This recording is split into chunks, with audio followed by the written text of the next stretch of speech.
A lot of singers in our confirmation group this year. It's beautiful. Thanks, guys.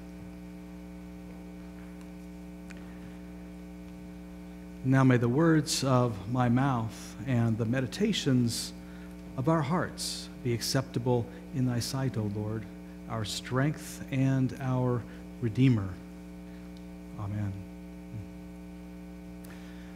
So have you ever noticed that there could be times when life seems to be going really well by all appearances? Maybe you're comfortable in your job, your relationships are going well, you're in good health, and everything just seems to be going well for you. Maybe even your friends are saying, man, you must be really happy right now.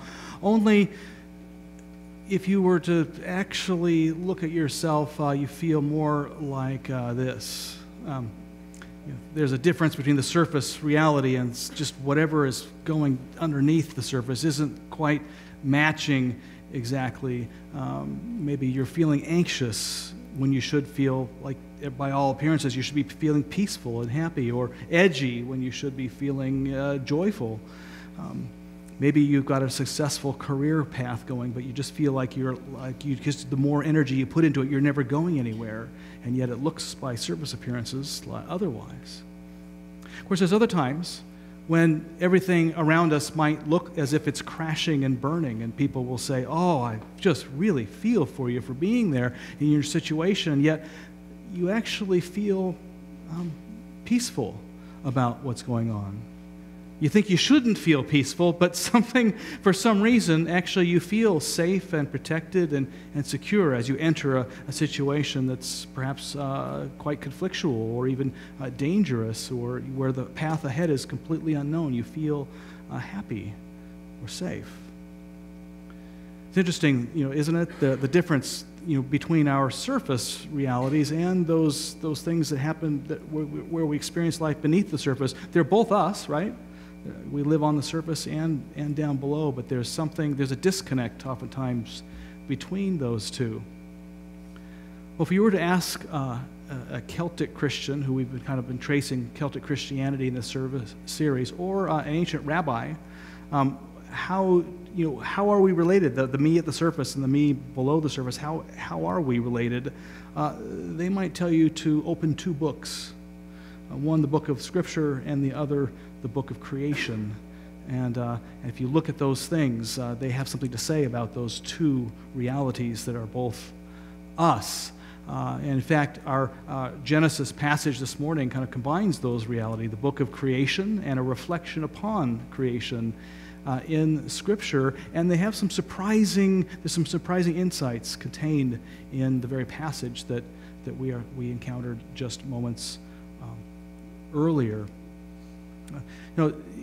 When I did that Lectio reading myself, actually several weeks ago, when I was on break, I was the word or phrase that occurred to me was I focused on the phrase the greater light to rule the day and the lesser light to rule the night. And as I kind of took that into myself and began to contemplate every iteration of that I was struck actually by some of the correspondences within the Genesis account of creation itself. For instance, you notice that the sun and the moon are both lights, and so even you have got the broad daylight, but also in deep darkness there is light. And it occurred to me, God's presence is with us, whether we are looking at those, the logical, strategic side of ourselves, or we're going to those muddy areas that are harder to define, or the light and dark side of life, the happy times and the sad times. Also, the presence, the light is still there. But I was also struck by the fact that every day of creation actually starts the day at a different time than you and I do. When does day start for you? Well, it started, a few hours ago, right? Or maybe from some of our confirmands a few minutes ago. But really, it started this morning, right? It starts when we woke up, and that's when day starts. We have a very anthropocentric view of day, definition of day. It starts when we become aware, right? It starts when we wake up and we go and jump off. However, in the Hebrew understanding, reflected in Genesis, day does not start in the morning. It starts when the sun goes down. The Hebrew day starts with night. if you really begin to kind of ask yourself, what is the significance of day starting with night? There we begin to discover some of the relationship between our surface selves and the self that operates below the surface a bit. One of the key insights that the Hebrews found was that we should not just simply get up out of bed and consider that, okay, well, I'm awake now, I'm going to go, here's my to-do list, I'm going to go do it. Before we ever make a to-do list, the Hebrews would suggest that you actually consider, well, what has been going on before I ever got up in the morning, because the day is half over already. I'm stepping into a day that's half over. So what's the flow? What has God been up to in the world that I'm entering into?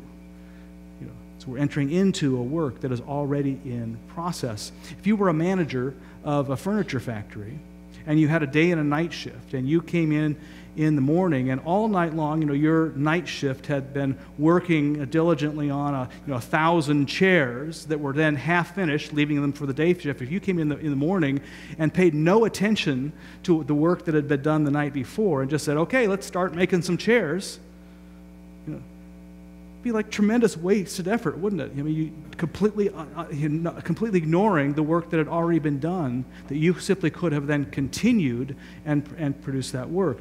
Well, oftentimes in our lives, when things seem to be going well, but we're feeling edgy, it's because there's unfinished business that we haven't attended to in a whole other part of ourselves. There's a flow that somehow we've missed, we haven't paid attention to, and something inside us is saying, hey, wake up, hey, pay attention. Don't go marching off yet.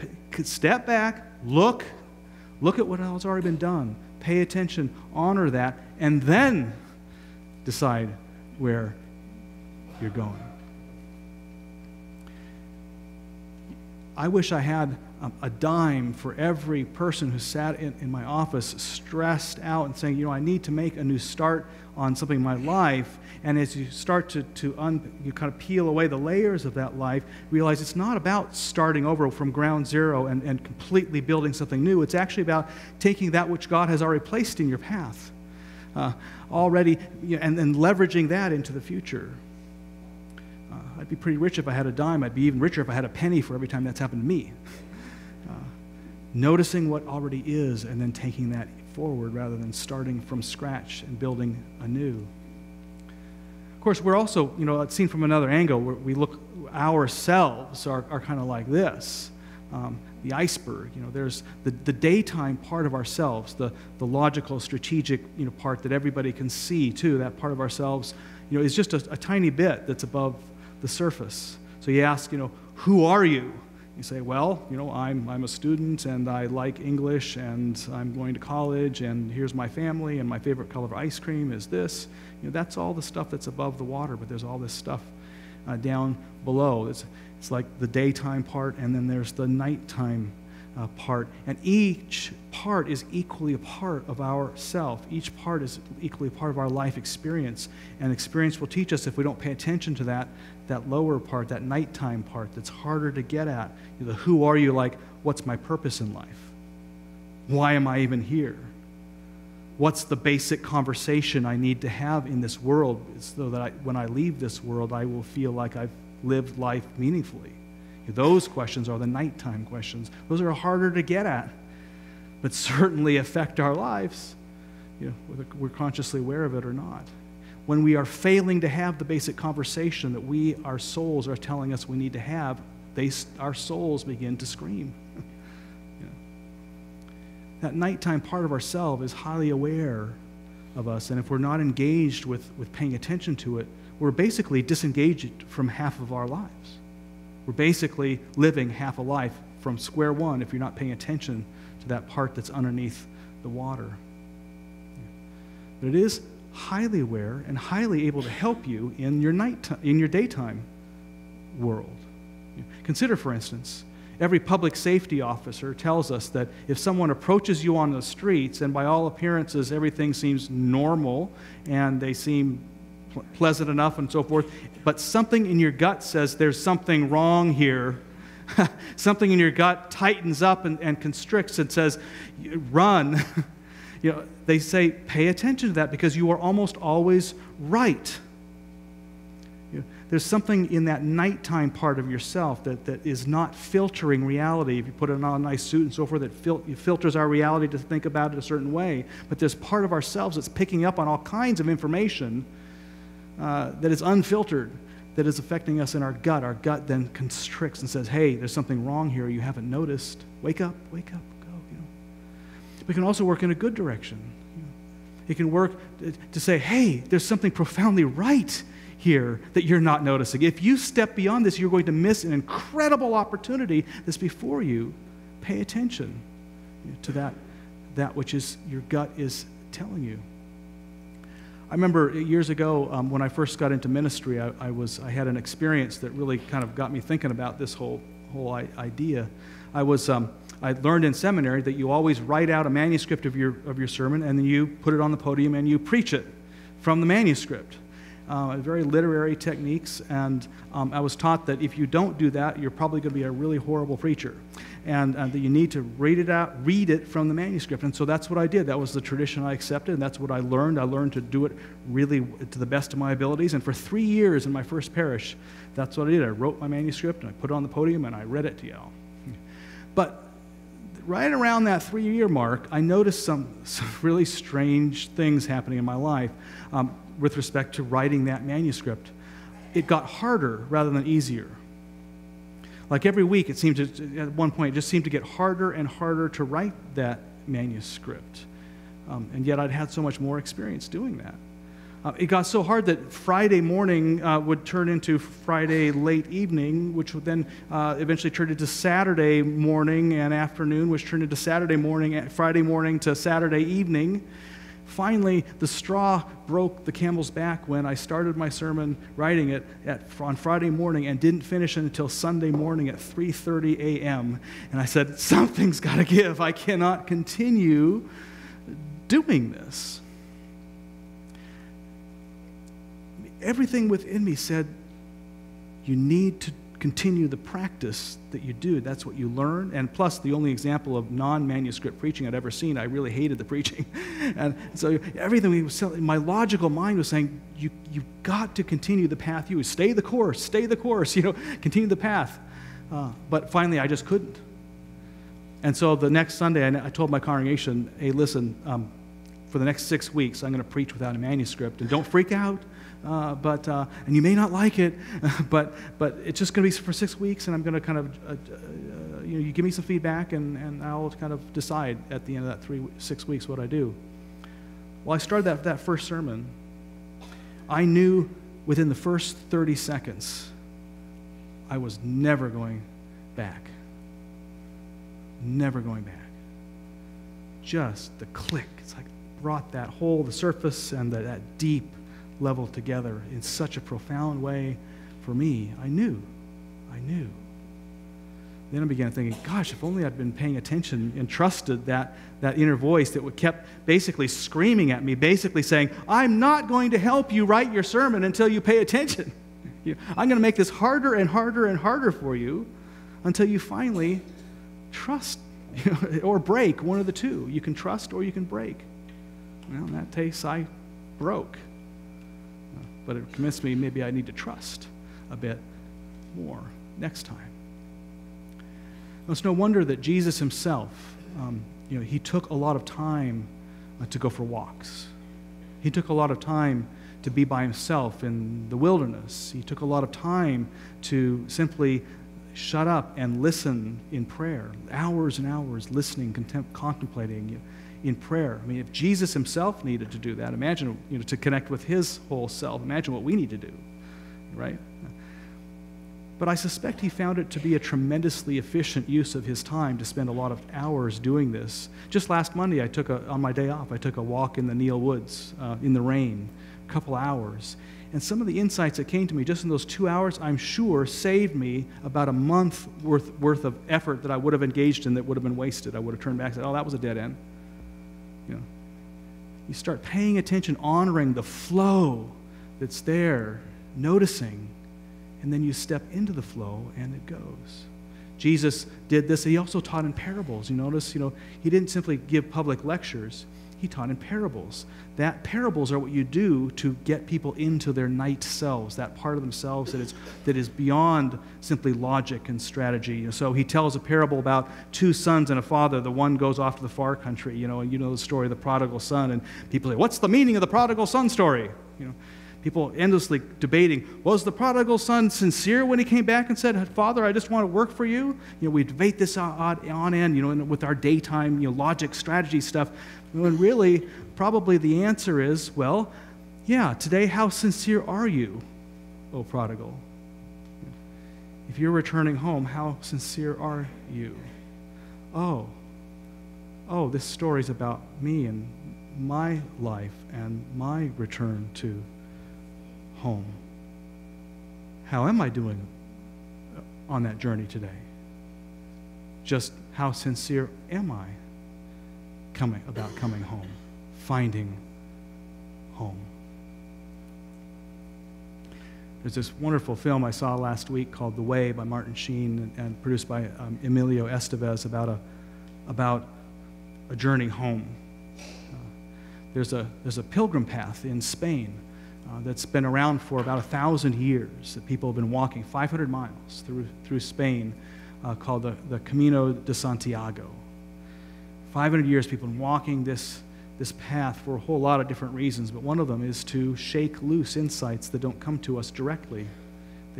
The night side of ourselves, that side that's underneath the water, that is still part of us, that's still very much in communication with God, probably more so because it doesn't have filters. You're bringing that into the daylight through walking, bringing what is down below into the daylight.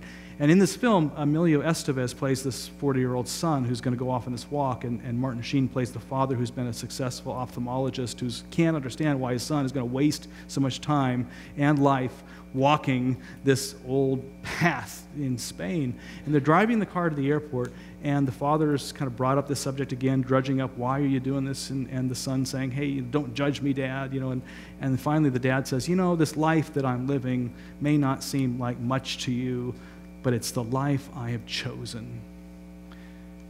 And Emilio Estevez turns to him and says, Dad, you don't choose a life. You live one. You live one. In other words, we don't just simply make up the life up here through sheer strategy and, I'm going to now do this or this or this, and here's how I'm going to do it, and here's my list of how I'm going to achieve this, and the 7 steps to success I'm going to take to get there. Life is about entering a flow that is about a conversation between ourselves and God. A conversation that's going on that we can sense, when we pay attention with our conscious daylight selves, but as much of a conversation that's going on underneath the surface that we cannot have no direct access to until we start paying attention to that in our daytime, calling it forth, drawing it forth, feeling our way, sensing our way, those hunches and intuitions, those small steps forward, feeling our way as if through the darkness forward we live a life, live in response to life, rather than merely choose it. Well, in about 2 weeks' time, we have a member of our own congregation, Marge Bennett, who I'm going to invite up forward now, who is going to be taking this exact pilgrim walk in Spain. With this backpack. With this backpack even, yeah. And Marge, just as a way of kind of bringing this reflection to a close, I'd like to ask you basically the question that the father figure asked his son, like, what are you thinking of?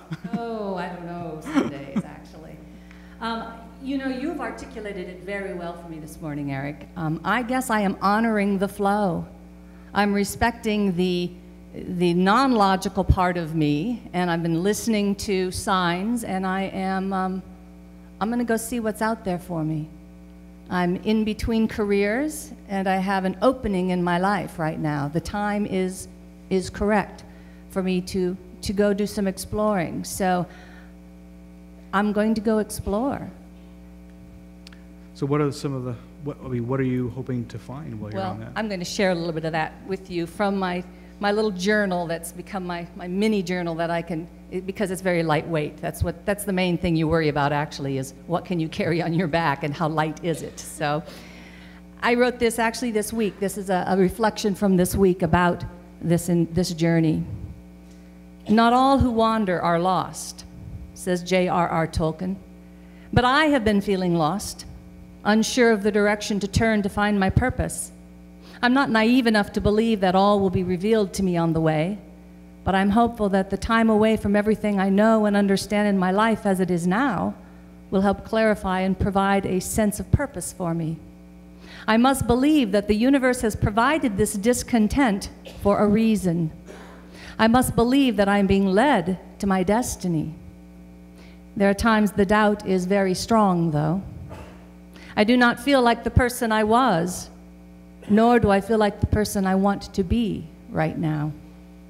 This limbo is strange and awkward. I do not like it.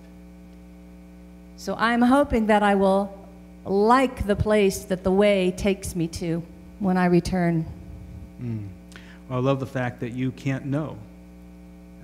You have to kind of get out into a place that is very unfamiliar and feel your way through as much as think your way through. Both are going to be critically important, but both can be, when aligned, very, very helpful as well.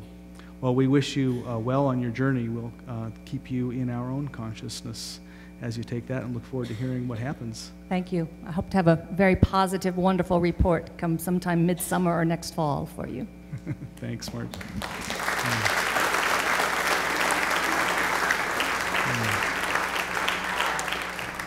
As Marge contemplates her own journey, we join our stories too. Perhaps there's that question that you brought to you this morning, identified. Take that into your day's journey, perhaps your week's journey. The Spirit is really here. God is really aware of you.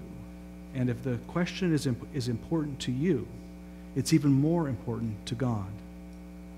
Pay attention. Pay attention to what comes, and then take that step. Every step, part of life's journey. Amen.